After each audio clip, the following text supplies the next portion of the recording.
আলহামদুলিল্লাহ সুম্মা আলহামদুলিল্লাহ। আল্লাহ সুবহানাহু ওয়া তাআলা দরবারে অসংখ্য অগণিত শুকরিয়া যে আল্লাহ রাব্বুল আলামিন আমাদেরকে পবিত্র জুমার নামাজ আদায়ের উদ্দেশ্যে আগেভাগে মসজিদে আসার তৌফিক দান করেছেন। দুনিয়াবি শত ব্যস্ততা পরিত্যাগ করে রব্বে কারিম তার ডাকে সাড়া দেওয়ার সুযোগ করে দিয়েছেন। এই জন্য সকলে দিল খুলে ভক্তি ভরে কালিমাতুশ শুকর আদায় করি, সকলে বলি আলহামদুলিল্লাহ।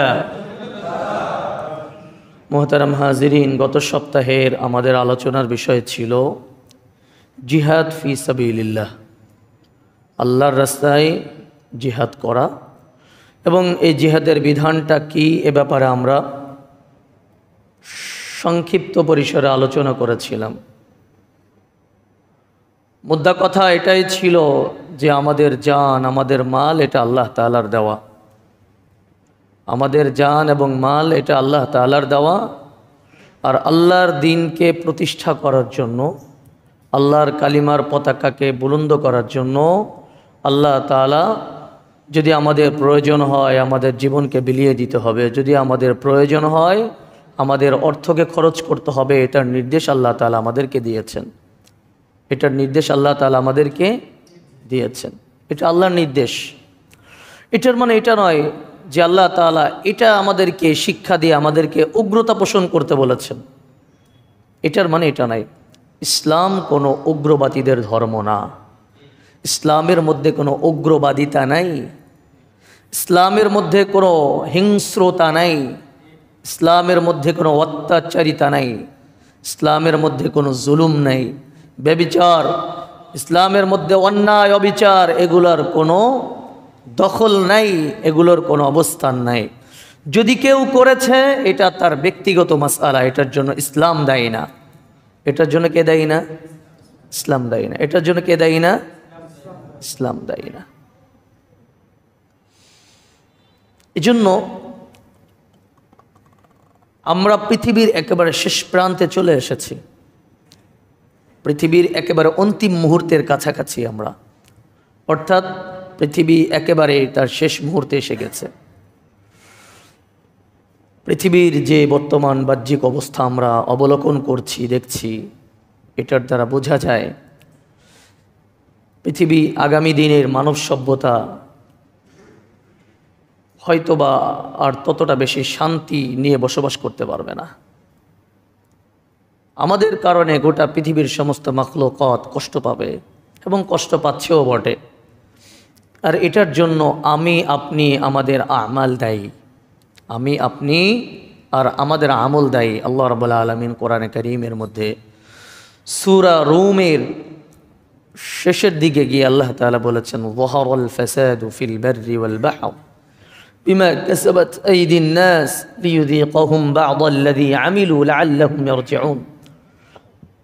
আজকে পৃথিবীর জলস্থলে যে ধরনের বিশৃঙ্খলা সৃষ্টি হয়েছে, যে ধরনের ফাসাদ বিশৃঙ্খলা প্রকাশিত হচ্ছে, এগুলো সব আমাদের হাতের কামাই। এগুলো সব আমাদের হাতের কামাই। তো আল্লাহ রাব্বুল আলামিন এগুলোকে কেন আমাদের উপরে চাপিয়ে দেন? লিয়ুযীকাহুম বা'দাল্লাযী আমিলু। আমরা যে অপরাধ করেছি এই অপরাধের কিছু শাস্তি আল্লাহ তাআলা আমাদেরকে চাখাতে চান। যে আল্লাহর শাস্তি কেমন হবে এটার নমুনা। আল্লাহর শাস্তি কেমন হবে? দুনিয়ার আযাব, আল্লাহ তাআলা যে আযাব এবং গজব পাঠান মাঝে মধ্যে, এগুলো আল্লাহ তাআলার শাস্তির নমুনা। আল্লাহ তাআলার শাস্তির নমুনা। এই জন্য এই মুহূর্তে আমাদের করণীয় কি? বিশ্বনবী সাল্লাল্লাহু আলাইহি ওয়াসাল্লাম এমন পরিস্থিতিতে আমাদেরকে যে বিষয়টি নির্দেশ দিয়েছেন সেটা হলো বাদিরু বিল আ'মালি ফিতানান, বাদিরু বিল আ'মালি ফিতানান কাকিতা'ইল লাইলিল মুযলিম। অন্ধকার রজনী যেভাবে একের পর এক আসতে থাকে, যেভাবে একের পর এক অন্ধকার রজনী আসতে থাকে, এভাবে তোমাদের জীবনে ফিতনা আসার আগ মুহূর্তে তোমরা তোমাদের আমলকে শুধরে নাও। আমাদের আমলকে শুধরানোর পালা এখন। বাদিরু বিল আ'মালি ফিতানান। অলরেডি ফিতনা শুরু হয়ে গিয়েছে। কতগুলো ফিতনা ট্যাকেল দিবেন আপনারা বলেন? আমরা যারা জনসাধারণ আছি আমাদের তো এগুলো নিয়ে কোনো চিন্তা নেই, ভাবনা নেই, পরিকল্পনা নাই। উম্মতের উলামা ইকরাম হায়রান, উম্মতের উলামা ইকরাম হায়রান। একের পর এক ফিতনা আসতেছে, কতগুলো ফিতনাকে তারা ট্যাকেল দিবে। ইমান বিধ্বংসী যত ফিতনা, সব ফিতনাগুলো এখন আমাদের সামনে আসতেছে। একটা এদিক দিয়ে প্রতিরোধ করতে গেলে আরেকটা দাঁড়িয়ে যায়, আরেকটাকে প্রতিরোধ করতে গেলে আরেকটা দাঁড়িয়ে যায়। এভাবে একের পর এক ফিতনা কে বলে আমাদের সামনে উন্মোচিত হচ্ছে। এমন পরিস্থিতিতে আমাদের কি করণীয়? তো ফিতনা তো শুরু হয়ে গিয়েছে, ফিতনা আসা শুরু হয়ে গিয়েছে। আমাদের করণীয় হলো এমন পরিস্থিতিতে থেকেও আমরা আমাদের আমালকে শুধরে নেওয়া, আমাদের আমালকে শুধরে নেওয়া। বাদিরু বিল আ'মালি ফিতানান, বাদিরু বিল আ'মালি ফিতানান। আল্লাহ রসুলের কথা এটাই যে তোমাদের কাছে ফিতনাগুলো অন্ধকার রজনী যেভাবে রাত একের পর এক আসতে থাকে, একের পর এক আসতে থাকে, এভাবে আসার আগে তোমরা তোমাদের আমালকে শুধরে নাও। কারণ ফিতনার সময় আমল করার সুযোগ থাকবে না। ফিতনার মোকাবেলা করবে না আমল করবে? মুসিবত যখন আসবে মুসিবতের মোকাবেলা করবেন না আমল করবেন? কথা বুঝে আসছে না? যদি আল্লাহ তাআলা বিপদ দিয়ে দেন আমাদের উপরে, মনে করেন বিশাল ধরনের বড় ধরনের, এই যে ইদানিংকাল সময় আমরা শুনতে পাচ্ছি যে বাংলাদেশ বড় ধরনের ভূমিকম্প ঝুঁকি সমৃদ্ধ যে এলাকা আছে তার মধ্যে বাংলাদেশ অন্যতম একটি কান্ট্রি, এবং বিশেষ করে ঢাকা, ঠিক কিনা? কারণ বলেন যদি ভূমিকম্পে এসে যায়, এটা কি আমাদেরকে বলে আসবে, কয়ে আসবে? হঠাৎ আসবে। ওমা আমরুস সাআতি ইল্লা কালামহিল বাসার, চোখের পলক পড়ার আগেই আল্লাহর নির্দেশ চলে আসবে বা শুরু হয়ে যাবে, টের পাবেন না, টের পাবেন না। আচ্ছা, যখন আসলো এই বিশাল ধ্বংসযজ্ঞ যখন হবে, আপনি এই ধ্বংসযজ্ঞের মোকাবেলা করবেন নাকি আমাল করবেন? বলেন, ধ্বংসযজ্ঞের মোকাবেলা করবেন না আমাল করবেন? ওই সময় ধ্বংসযজ্ঞের মোকাবেলা করতে হবে না? ধ্বংসযজ্ঞ থেকে নিজেকে পরিত্রাণ করতে হবে, যা হয়েছে এগুলো থেকে সবাইকে উদ্ধার কাজে ব্যস্ত থাকবেন, নাকি আপনি মসজিদে তসবিহ নিয়ে বসে থাকবেন?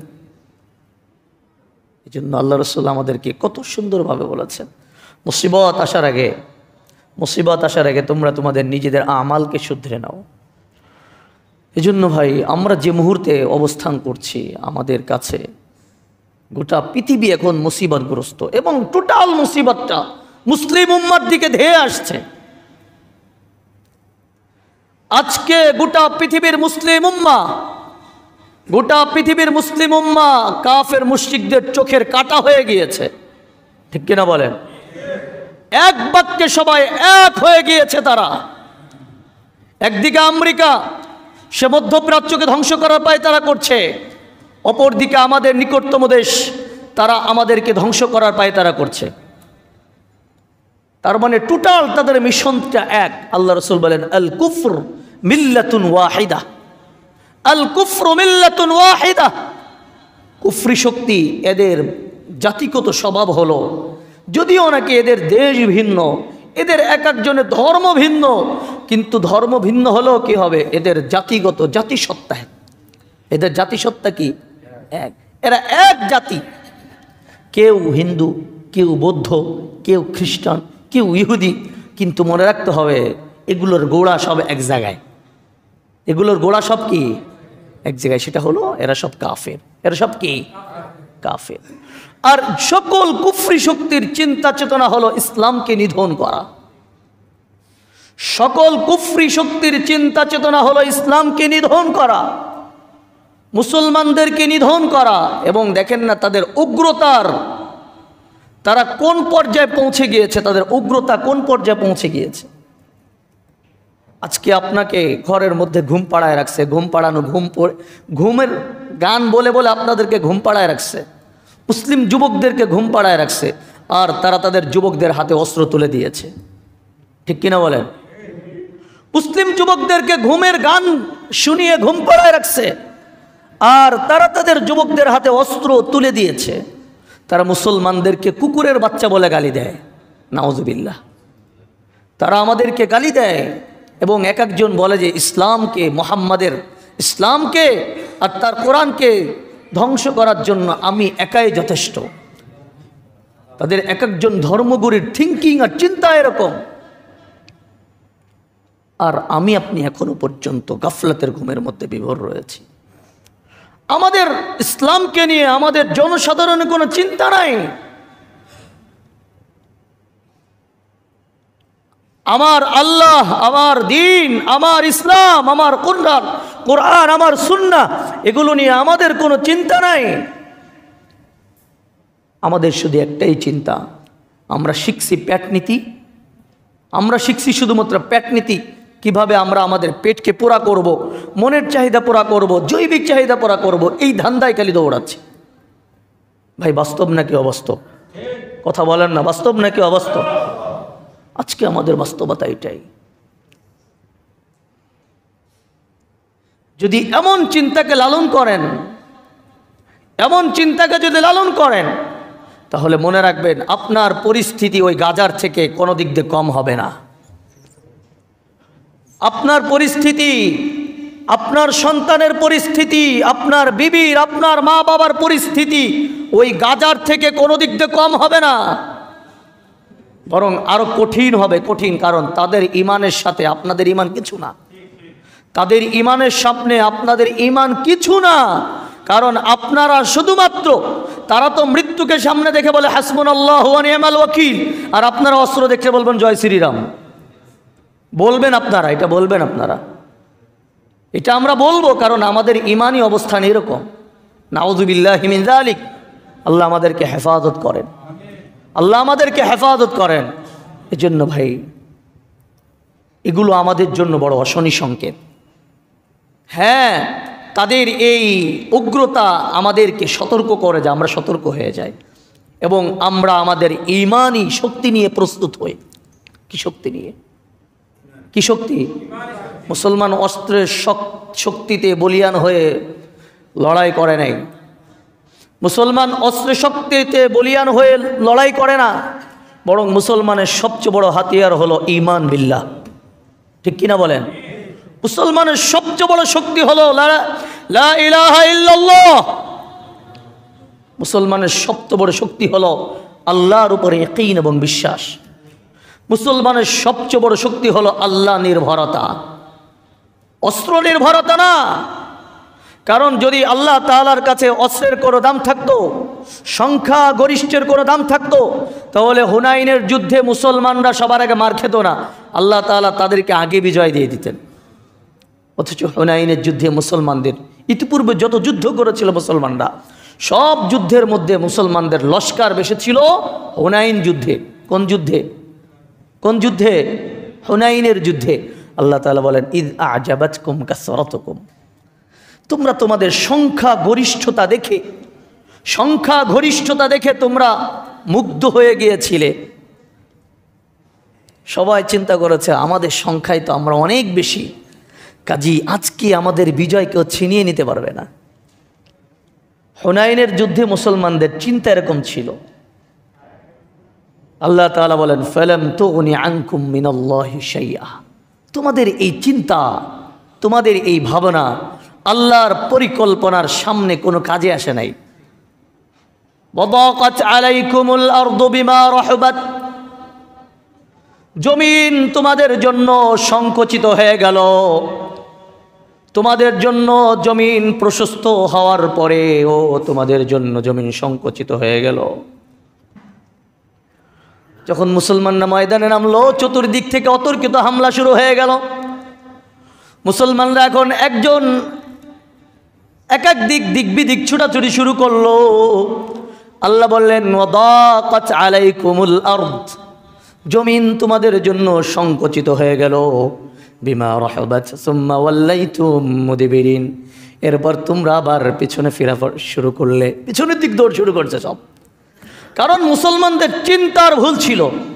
কিসের ভুল ছিল? আমার কথা খুব ভালো করে বুঝবেন। আমি এই কথাটা বোঝানোর চেষ্টা করছি। আল্লাহ তাআলা কোনো অস্ত্র শক্তি, আল্লাহ তাআলা কোনো জনশক্তিকে আল্লাহ এটা পছন্দ করেন না।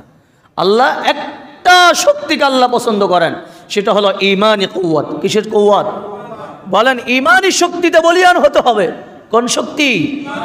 ইমানি শক্তিতে বলিয়ান হতে হবে।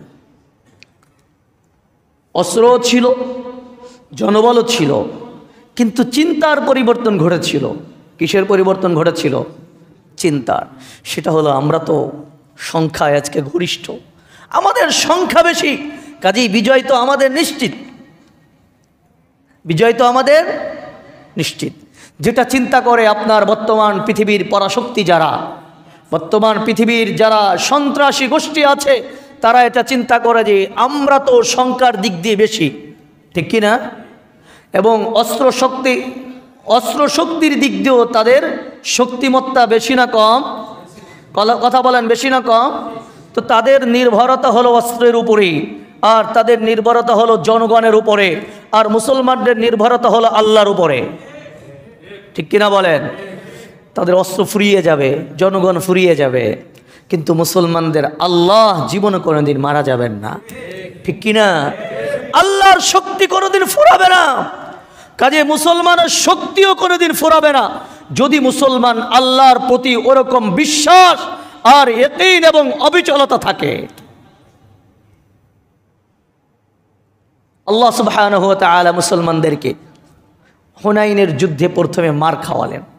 তোমরা চিন্তা করছো যে তোমাদের শক্তি বেশি, জনগণ তোমরা বেশি, তোমাদের জনবল বেশি, তোমরা বিজয় হবে, বাস অতর্কিত হামলা আসলো, প্রথম দিক দিয়ে একটু পরাজয় বরণ করলো। এরপর আল্লাহ বললেন সুম্মা আনজালাল্লাহু সাকিনাতাহু আলা রাসূলিহি ওয়া আলাল মুমিনিনা ওয়া আনজালা জুনুদান লাম তারাউহা ওয়া আযাবাল্লাযীনা কাফারু ওয়া যালিকা জাযাউল কাফিরিন।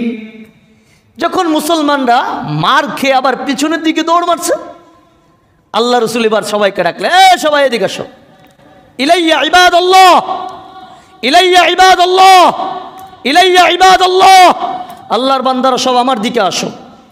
আল্লাহ রাসূল ডাকা শুরু করলেন, আল্লাহর বান্দারা সব আমার দিকে আসো। যখন সবাই আসছে, আল্লাহ তাআলা এখন আলাদা রহমত নাজিল করলেন। সুম্মা আনজালাল্লাহু সাকিনাতাহু আলা রাসূলিহি ওয়া আলাল মুমিনিন। আল্লাহ এখন মুমিনদের জন্য, আল্লাহ রাসূলের উপরে, মুমিনদের উপর আল্লাহ তাআলা তার শান্তি এবং রহমত নাজিল করলেন। ওয়া আনজালা জুনুদান লাম তারাউহা। এখন আল্লাহ তাআলা মুসলমানদের পক্ষে আসমান থেকে এক আসমানি দল আর বাহিনীকে আল্লাহ তাআলা অবতীর্ণ করে দিলেন। এরপর আল্লাহ বলেন ওয়াযাবাল্লাযীনা কাফারু। এখন আল্লাহ তাআলা কাফেরদেরকে সমূলে শাস্তি দেওয়া শুরু করে দিলেন। ওয়াযালিকা জাযাউল কাফিরিন। আর এটাই ছিল কাফেরদের প্রতিদান। এজন্য ভাই, কখনো জনশক্তি আর কখনো অস্ত্রশক্তির উপরে নির্ভর করা যাবে না, নির্ভর করতে হবে কার উপরে? কথা বলেন না, কার উপরে? আজকে তারা আমাদেরকে নিধন করার জন্য তারা বলে ভারতবর্ষে কোনোদিন মুসলমান ছিল না, বলে নাই? বলে নাই? হ্যাঁ, শুভেন্দু অধিকারী, এই যে পশ্চিমবঙ্গের একটা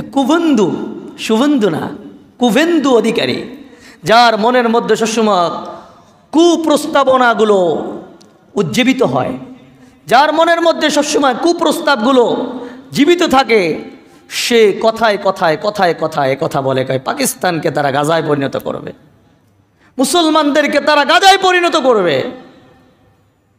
হ্যাঁ, মনে করছে মুসলমান ঘুমিয়ে আছে, তো সিংহ ঘুমিয়ে থাকলেও কিন্তু সিংহ, ঠিক কিনা বলেন? সিংহ ঘুমিয়ে থাকলেও কিন্তু সিংহ, যদি সিংহ একবার গর্জন দেয় তাহলে কিন্তু পালাবার জায়গা পাবে না, ঠিক কিনা? এজন্য এগুলো করে তারা মূলতভাবে আমাদেরকে জাগিয়ে দিচ্ছে, আমাদের জাগার মুহূর্ত এসেছে। এই যে উদাসীন রয়েছেন, মুসলমানকে গালি দিলে কি শুধু হুজুরের লাগে না, আপনারও লাগে? কথা বলেন না? মসজিদের ইমাম সাহেবের লাগে, শুধু খতিব সাহেবের লাগে, যারা ধর্ম নিয়ে চিন্তা করে তাদের লাগে, যারা মুসলমানের বাচ্চা তাদেরই লাগে। আপনি যদি মুসলমানের বাচ্চা হন তাহলে আপনার লাগে।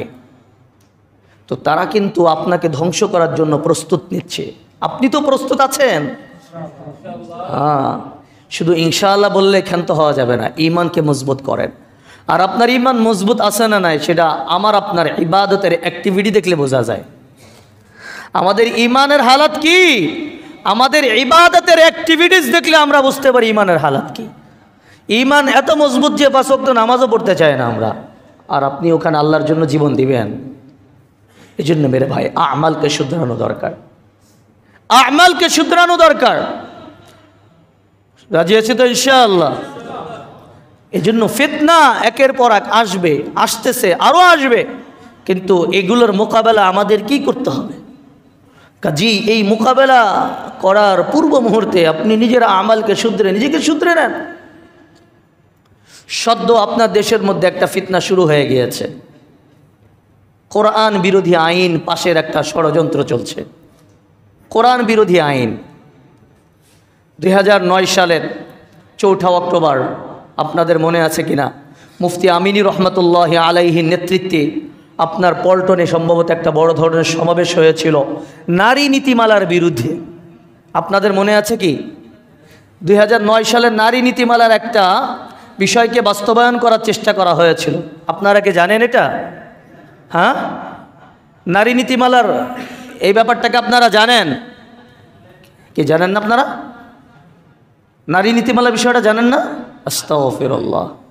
মুফতি আমিনী রহমতুল্লাহ আলাইহি ওই সময় তার একটাই কথা ছিল, যদি কোরআনের জন্য ফাঁসির মঞ্চে যেতে হয় তো আমি আমিনী সবার আগে যাওয়ার জন্য প্রস্তুত।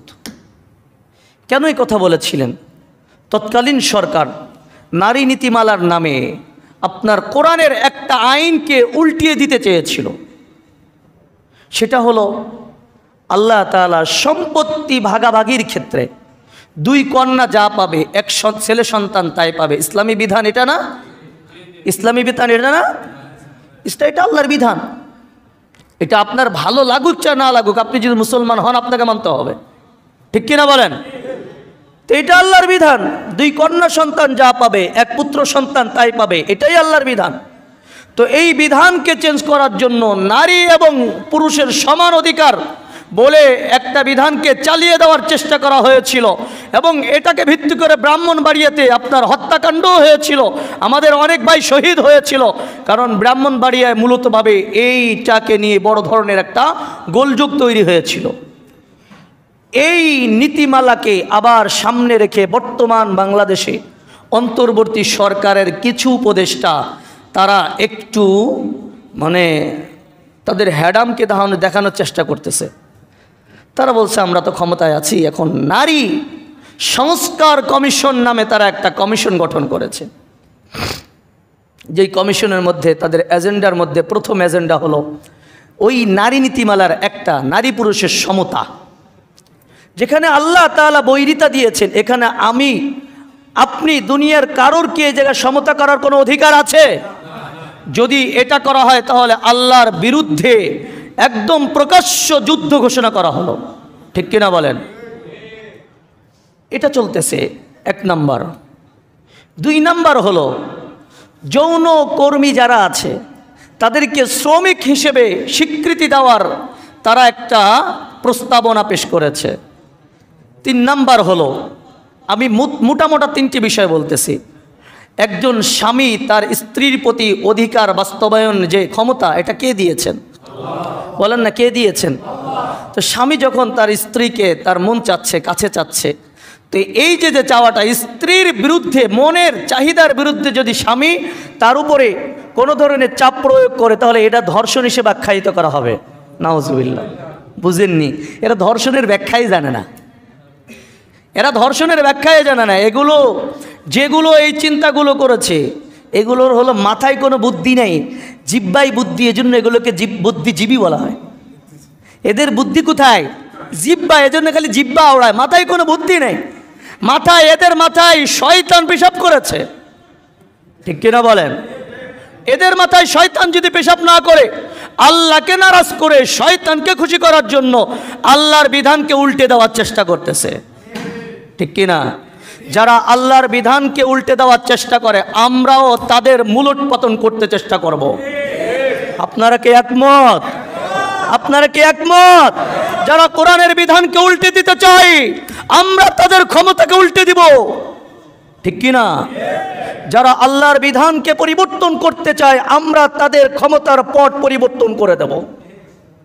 যারা আল্লাহর হুকুমতকে পরিবর্তন করতে চায় আমরাও তাদের গদির পরিবর্তন করে দেব।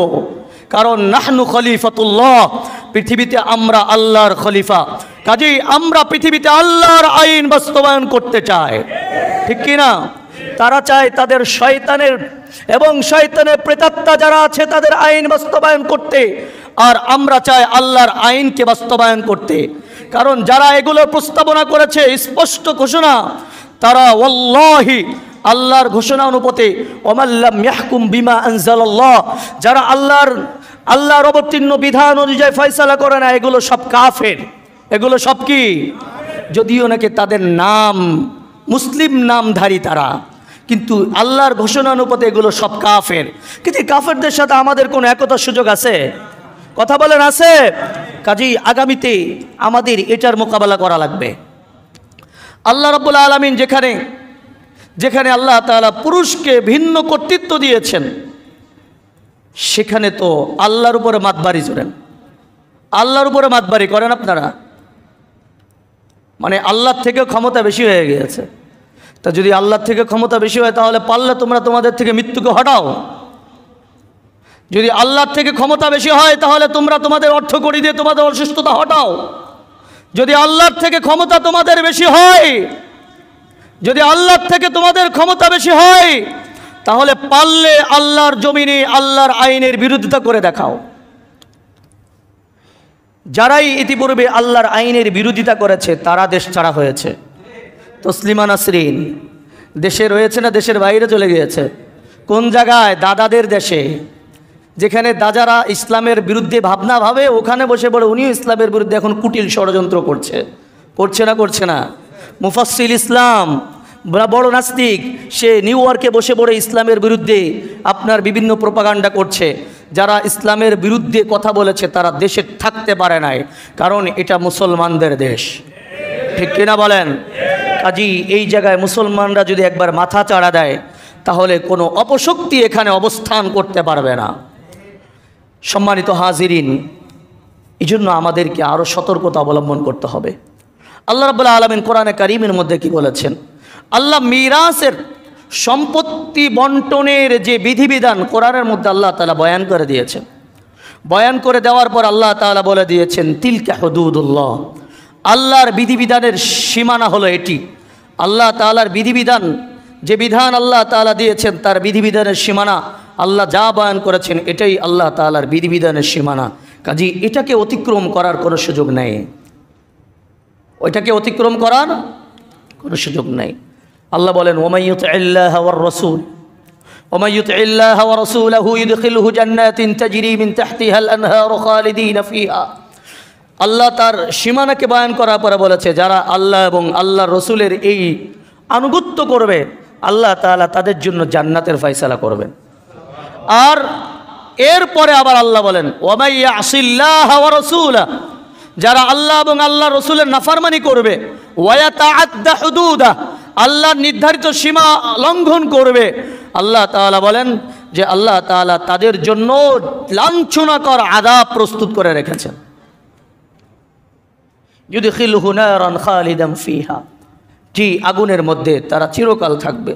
যে ঘোষণা আল্লাহ তাআলা কাফেরদের বিরুদ্ধে দিয়েছিল, এই ঘোষণা যারা আল্লাহর বিধানের সীমালঙ্ঘন করবে আল্লাহ তাআলা তাদের জন্য একই বিধান দিয়ে দিয়েছে। এজন্য এটা তো স্পষ্ট কথা, যেখানে আল্লাহ তাআলা বিধান নির্ধারণ করে দিয়েছে সেখানে আমি মুসলমানের সন্তান হয়ে ইমানদার হয়ে এটা আমার বিরোধিতা করার কোনো সুযোগ নাই, আছে নাকি? আমার ভালো লাগুক চাই না লাগুক, আল্লাহ তাআলা জিহাদের বিধানকে ফরজ করার পর আল্লাহ বলেন কি জানেন?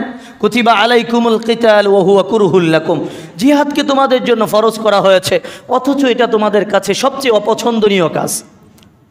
আমাদের কাছে মরা, কেউ কি মরতে চায়? কথা বলেন, কেউ কি মরতে চায়? আল্লাহ বলেন এটা তোমাদের কাছে অপছন্দনীয় কাজ। এরপর আবার সলিউশন দিচ্ছেন আল্লাহ, ফাআসা আন তাকরাহু শাইআ ওয়া হুয়া খায়রুল লাকুম, আশা করা যায় তোমরা যেটাকে অপছন্দের মনে করতেছো এটাই তোমাদের জন্য কল্যাণকর। ওয়া আসা আন তুহিব্বু শাইআ ওয়া হুয়া শাররুল লাকুম, আর তোমরা যেটাকে তোমাদের নিজের পছন্দের মনে করতেছো এটা তোমাদের অকল্যাণের কারণ হতে পারে। তাহলে ভালো মন্দ জানেন কে? বলেন জানেন কে? আরে বর্তমান অধিকার দেয় নেই, তাইতে হলো এই অবস্থা। তাইতে এই অবস্থা, স্বামী ঘরে থাকতে পারে না।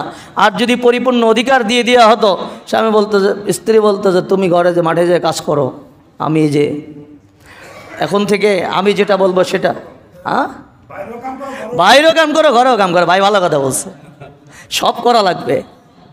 অথচ আল্লাহ তাআলা বলেছেন আর রিজালু কাওয়ামুনা আলান নিসা। আরে ইসলাম নারীকে যে মর্যাদা দিয়েছে অন্য কোনো ধর্ম দেয় নাই। ইসলাম নারীকে যে সম্মান দিয়েছে, এ সম্মান অন্য কোনো ধর্মে দেয় নাই নারীকে। কারণ ইসলাম ধর্মে নারীকে তো সম্পদের অধিকার করছে, হিন্দু ধর্মে নারীকে সম্পদ থেকে বঞ্চিত করছে। হিন্দু ধর্মে নারীকে সম্পদ থেকে বঞ্চিত করছে। ইসলাম বলে আল জান্নাতু তাহতা আকদামিল উম্মাহাত, আল্লাহ তাআলা নারীর পদতলে জান্নাত রেখেছে। আর খ্রিস্টানরা বলে নারী হলো শয়তানের কি বলে, এটা একটা অভিশাপ। নাউজুবিল্লাহ, তারা বলে অভিশাপ। আর ইসলাম বলে কন্যা সন্তান মা বাবার জন্য রহমত, ঠিক কিনা? ইসলাম বলে কন্যা সন্তান মা বাবার জন্য রহমত, আর তারা বলে এটা অভিশাপ। তো এই বৈরিতা তো তারা অনুভব করে, কিন্তু বললাম তাদের চিন্তার পরিবর্তন নেই। ওই যেটা পেয়েছে একঘেয়েমি পারা সেটাই করে যাচ্ছে। আল্লাহ তাআলা আমাদেরকে হেফাজত করেন। এখন তারা চিন্তা করেছে তারা যেহেতু বঞ্চিত হয়েছে, তো আমাদের মুসলিম সমাজের নারীদেরকে বঞ্চিত করতে চায়। কথা বুঝে আসছে? ওই যে একটা লেজ কাটা শিয়ালের ঘটনা বলি, লেজ কাটা শিয়ালের ঘটনা বলবো। আমাদের গোপালগঞ্জে প্রখ্যাত যুক্তিবাদী হযরত মাওলানা নাসিরউদ্দিন যুক্তিবাদী সাহেব, উনি এই লেজ কাটা শিয়ালের গল্প বলছিল ওনার এক বয়ানের মধ্যে। এক শিয়াল তো বেশি পণ্ডিত, তাই না? করছে সমুদ্র পানে গেছে, সমুদ্রের তীরে গিয়ে কাঁকড়ার গর্তের ভিতরে লেজ ঢুকায় দিচ্ছে। আর কাঁকড়া কি করে, খাদ্য মনে করে আপনার বের হয়ে চলে আসে। ওইরকম শয়তানি করতে করতে করতে করতে এক কাঁকড়া করছে লেজ কামড় দিয়ে পুরো লেজ ওর দিয়ে কেটে ফেলছে। এখন লেজ যখন কেটেছে, অবশ্যই তার সমাজে যখন যাবে সবাই জানবে যে একজন স্বাভাবিক জীবন থেকে ভিন্ন জীবনে যখন ফিরে এসেছে। আমাদের সবার কান ভালো, একজনের কান যখন কাটা থাকে নিশ্চয়ই কোনো রিজন আছে না নাই? কথা বলেন, আছে না নাই? তো সবাই জিজ্ঞাসা করছে, শিয়াল মামা তোমার লেজ কাটা কে? এখন ও যদি বলে যে আমি কাঁকড়ার লাগে দুষ্টমি করতে গিয়ে আমার লেজ কাটছে, তাহলে তো ইজ্জত সম্মান যাবে। এজন্য সে বলছে এটা হলো বর্তমান সময়ের নতুন স্টাইল, তোমরা সবাই লেজ কেটে ফেলো। বুঝেননি? বর্তমান সমাজের নতুন স্টাইল। কাজেই এখন স্টাইল হলো লেজ কেটে রাখা। কাজে তোমরাও সবাই লেজ কাটো। এখন লেজ কাটা শিয়াল সবাইকে লেজ কাটা দাওয়াত দেয়। কাজেই যারা নারীবাদী চিন্তা নিয়ে চলে, যারা উন্মুক্ত চিন্তা নিয়ে চলে, যারা পতিতালয় ব্যবসার চিন্তা নিয়ে চলে, তারাই শুধুমাত্র মুসলিম নারীদেরকে ঘর থেকে বের করতে পারছে না বিধায় তারা নারী কমিশন তারা গঠন করে মুসলমানদের নারীদেরকে মুক্তমনা চিন্তায় তারা প্রতিষ্ঠিত করার চেষ্টা করছে। ঠিক কিনা বলেন? হ্যাঁ, এটা তো করবেই।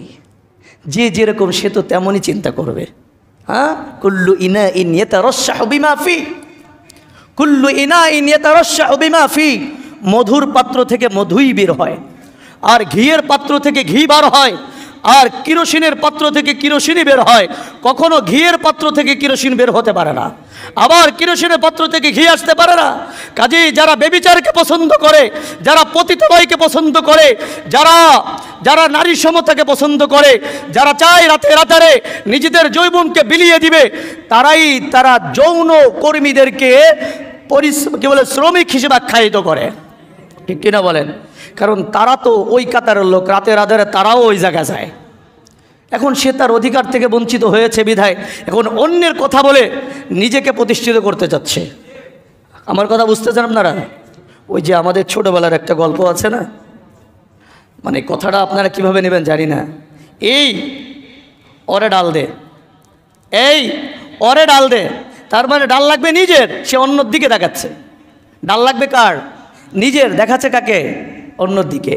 এখন সে অন্যদের কথা বলে নিজের এই যৌনচারিতার বৈধতা চাচ্ছে। এগুলো সব পতিতা, এগুলো সব যৌনচারী, এগুলো সব ব্যভিচারী। কাজী কোনো ব্যভিচারীর কথা আমরা ভ্যালুয়েশন দিতে চাই না। ঠিক কিনা বলেন? কাজী আল্লাহ সুবহানাহু ওয়া তাআলা আল্লাহ সুবহানাহু ওয়া তাআলা যেটা কোরআনের মধ্যে নারীর অধিকার বয়ান করেছেন, বিশ্বনবী সাল্লাল্লাহু আলাইহি ওয়াসাল্লাম যে অধিকার প্রতিষ্ঠা করে গিয়েছেন নারীর জন্য, পৃথিবীর মধ্যে এটাই সর্বশ্রেষ্ঠ অধিকার। পৃথিবীর মধ্যে এটাই সর্বশ্রেষ্ঠ অধিকার। বিশ্বনবী সাল্লাল্লাহু আলাইহি ওয়াসাল্লাম নারীর অধিকার প্রতিষ্ঠা করতে গিয়ে স্বামীকে আল্লাহ রসুল শাসিয়েছেন। স্বামীকে আল্লাহ রসুল শাসিয়েছেন। কিভাবে শাসিয়েছে? আল্লাহ রসুল সাল্লাল্লাহু আলাইহি ওয়াসাল্লাম ওনার কাছে হযরত আব্দুল্লাহ ইবনে আমর রাদিয়াল্লাহু তাআলা আনহু আসছেন। আসার পরে তার ব্যাপারে তার স্ত্রীর অভিযোগ ছিল যে আব্দুল্লাহ ইবনে আমর রাতভর সে কিয়াম করে, দিনভর রোজা রাখে, রাতভর সে তাহাজ্জুদ গুজারি করে, দিনভর রোজা রাখে। আল্লাহ রসুলের কাছে আসার পরে জিজ্ঞাসা করছে, আলা উখবিরুক, আমি কি তোমাকে বলবো যে তুমি রাতের আধারে রাতভর তুমি নামাজ পড়ো, দিনভর তুমি রোজা রাখো? সে বলে, বালা, কুলতু বালা ইয়া রাসূলুল্লাহ। বললো যে অবশ্যই ইয়া রাসূলুল্লাহ, আমি রাতের আধারে নামাজ পড়ি, আবার দিনের বেলা আমি রোজা রাখি। তো আল্লাহ রসুল বললেন, তোমার আমলের পদ্ধতি ফালা তাফআল, তুমি এভাবে করো না। নাম ফসল্লি, তুমি রাতে ঘুমাও আবার নামাজ পড়ো। এরপরে আবার বলছেন, তুমি রাতে কুম ওয়াসুম, রাতে নামাজও পড়ো, দিনেও রোজা রাখো, কিন্তু রাতে ঘুমাও আবার কি করো? কিয়াম করো। আবার তুমি রোজা রাখো, আবার রোজা ভাঙো। এভাবে আল্লাহ রসুল তাকে শিক্ষা দিলেন। শিক্ষা দেওয়ার পর আল্লাহ রসুল বললেন, ইন্না লিজাসাদিকা আলাইকা হক, তোমার শরীরে তোমার প্রতি একটা হক আছে, আছে না নাই? ওয়া ইন্না লিআইনিকা আলাইকা হক, তোমার চোখের একটা হক আছে। এরপর আল্লাহ রসুল বললেন, ওয়ালি জাউজিকা আলাইকা হাক্কাত, নিঃসন্দেহে তোমার স্ত্রীর তোমার প্রতি হক আছে। তুমি রাতভর নামাজ পড়বে, দিনভর রোজা রাখবে, স্ত্রীর চাহিদা পূরণ করলে না, তুমি তোমার স্ত্রীর হককে নষ্ট করলে, ঠিক কি না? তো আল্লাহ রসুল তাকে শাসাইলেন। পক্ষান্তরে স্ত্রীকে আল্লাহ রসুল শাসাইলেন। কিভাবে শাসাইলেন? যে যদি কোনো স্ত্রীকে তার স্বামী বিছানায় ডেকেছে তার চাহিদা পূরণ করার জন্য, স্ত্রী অস্বীকার করে, রাগ করে সে বসে আছে, আল্লাহ রসুল বলেন ফাবাদাত গাদবানুন আলাইহা, সে স্বামী মানে কি বলে যে স্ত্রী স্বামীর প্রতি রাগ করে আর সে আলাদা বিছানায় ঘুমিয়ে আছে, তো ওই স্ত্রীর প্রতি ফেরেশতারা ফজর পর্যন্ত লানত দিতে থাকে। নাউজুবিল্লাহ। তাহলে স্বামী যদি স্ত্রীর হক নষ্ট করে সেখানেও আল্লাহ রসুল শাসিয়েছেন। স্ত্রী যদি স্বামীর হক নষ্ট করে সেখানেও আল্লাহ রসুল কী করেছেন? স্ত্রী যদি স্বামীর হক নষ্ট করে সেখানেও আল্লাহ রসুল শাসিয়েছেন। এই জন্য ইসলাম যে অধিকার দিয়েছে এর থেকে বেস্ট আর কোনো অধিকার আছে? কথা বলেন, আছে? নেই। আল্লাহ রসুল স্ত্রীদেরকে কত ভালোবাসতেন। আরে জাহিলি যুগে নারীদের পিরিয়ডের সময় পুরুষরা নারীদেরকে গোয়াল ঘরে বেঁধে রাখতো, গোয়াল ঘরে ছড়াই দিত, তাদেরকে ঘরে জায়গা দিত না। আর আল্লাহ রসুল এসে কি করলেন? উম্মুল মুমিনিন আয়েশা রাদিয়াল্লাহু তাআলা আনহা, তার পিরিয়ডকালীন সময় আল্লাহ রসুল তার কোলের উপর মাথা রেখে কোরআন তেলাওয়াত করতেন। সুবহানাল্লাহ। আল্লাহ রসুল উম্মুল মুমিনিন আয়েশা রাদিয়াল্লাহু তাআলা আনহা গিলাসের যে জায়গায় মুখ লাগিয়েছেন ওই জায়গায় মুখ লাগায় তিনি পানি খেতেন। এটা তার প্রতি তার সংহতি আর ভালোবাসার প্রকাশ ছিল। ইসলাম যে অধিকার দিয়েছে এর থেকে বেটার আর কোনো অধিকার আছে? কথা বলেন, আছে? হ্যাঁ, শিয়াল মুরগি চুরি করে খাইতে পারে না বিদায় এখন কি বলে যে মুরগিদেরকে খোপের মধ্যে বন্দি করে রাখছে কেন? এখন স্লোগান শুরু হয়ে গেছে, সকল মুরগিদের স্বাধীনতা চাই আমরা। কে স্বাধীনতা যাচ্ছে? কে? অথচ শিয়ালের ধর্ম কি মুরগিকে স্বাধীনতা দেওয়া না মুরগিকে খেয়ে ফেলা? হ্যাঁ বলেন না, শিয়ালের ধর্ম কি? মুরগিকে খেয়ে ফেলা। তো এইগুলো যারা আছে ওরা তো ওদের চরিত্র নষ্ট করেছে। এখন মুসলিম মা বোনদের চরিত্র এখন হেফাজত রয়েছে, তো ওদের আর ভাল লাগছে না। এজন্য তারা বলে যে আমাদের নারীদেরকে তারা এই করেছে, সেই করেছে, এইগুলো করেছে, আমরা এগুলো চাই না, সবাইকে বের করে দেন। এটা পশ্চাত্য চিন্তার বাস্তবায়ন। দেখেন না, পশ্চাত্যে শুধু মাতৃত্বের পরিচয় চলে, পিতৃত্বের কোনো পরিচয় নাই। দেখছেন পশ্চাত্যে কিসের পরিচয় চলে? মাতৃত্বের ভিত্তির পরিচয় চলে, পিতৃত্বের কোনো পরিচয় নাই। কারণ ওদের অধিকাংশ সন্তানগুলো জারজ, ঠিক কি না? ওদের সৈনিকের অভাব নাই, কারণ এগুলো সব জারজ সন্তান।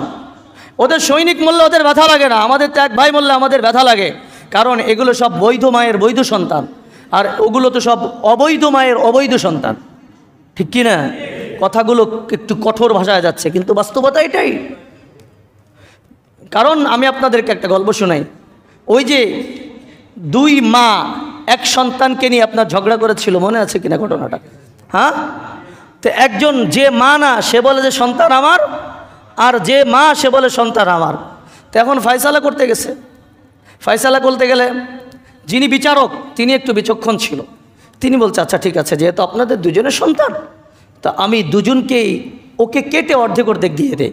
এখন যে মা না, সে তো সংহতি প্রকাশ করেছে, হ্যাঁ ঠিক আছে ওকে, আমাকে আমার অর্ধেক দিয়ে দেন। আর যে অরিজিনাল মা, সে কান্নায় ভেঙে পড়েছে। বিচারক যে বিচক্ষণ, সে বলে যে এই সন্তান তোমার, ওর না। এই সন্তান তোমার, ওর না। কারণ ওর সন্তান হলে ও জীবনও এটা কল্পনা করতে পারতো না। ঠিক কিনা বলেন? তো ঠিক বাস্তবতা এটাই। তাদের সন্তান মারা যায়, কোনো বিবৃতি দেখেছেন? কোনো মায়ের বিবৃতি দেখেছেন? কোনো বাবার বিবৃতি দেখেছেন? কারণ এগুলো সব জারজ সন্তান, আর জারজ সন্তানের মনের মধ্যে কোনো মায়া দয়া নাই। এজন্য তারা নির্মমভাবে মুসলমানদেরকে মারে, মুসলমান নারীদেরকে তারা নির্মমভাবে ধর্ষণ করে, ওদের মধ্যে কোনো মায়া দয়া নেই।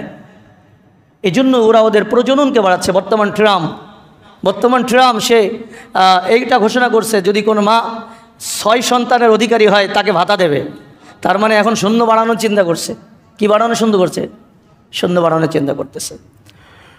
এই জন্য আমার ভাই যারা আছে, আমরা আমাদের মা বোনদেরকে বোঝাই, এগুলো সম্পূর্ণ পাশ্চাত্য প্রপাগান্ডা। এগুলো যারা করছে তারা পাশ্চাত্য থেকে দীক্ষিত হয়ে তারা এই দেশে ওই পাশ্চাত্যের চিন্তা চেতনার বাস্তবায়ন করতে চায়। কথা বোঝা আসছে না? শিয়াল মুরগির স্বাধীনতা চায়। আল্লাহ সুবহানাহু ওয়া তাআলা কোরআনে কারীমের মধ্যে বলেছেন, তোমরা জিনার কাছে যেও না, জিনার ধারে কাছেও যেও না।